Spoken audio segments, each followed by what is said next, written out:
Article খালি দেখতে গেলে মোর ভাই মানে পুরা ওর প্রিন্ট রয়েছে, জুড়ে মুনা আছে, এখানে মুনা জুড়ে আছে, টচ বটম আছে, দেখো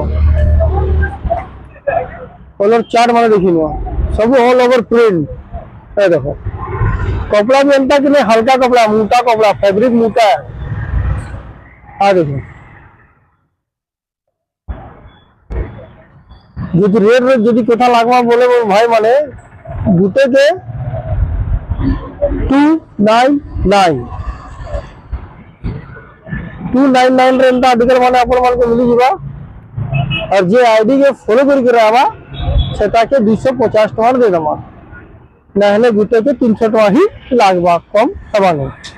किंतु हमर फ्लावर्स माने जो आबा आईडी के फॉलो करके एटाके हेता लागि 250 टका। साइज भी देखिए तेरे बराबर साइज एमएल एक्सएल आबा।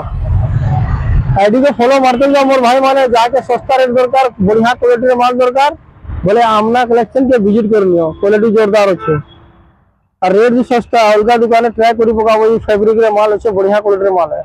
तो रेट नहीं भी कम से जो हो अच्छे, लेकिन आमला कलेक्शन में सस्ता माल मिलवा। जे रहबा 300 टका दिया जीवा। आज जे आईडी के फॉलो करके रहबा ताके 250 टका देमा। Thank you.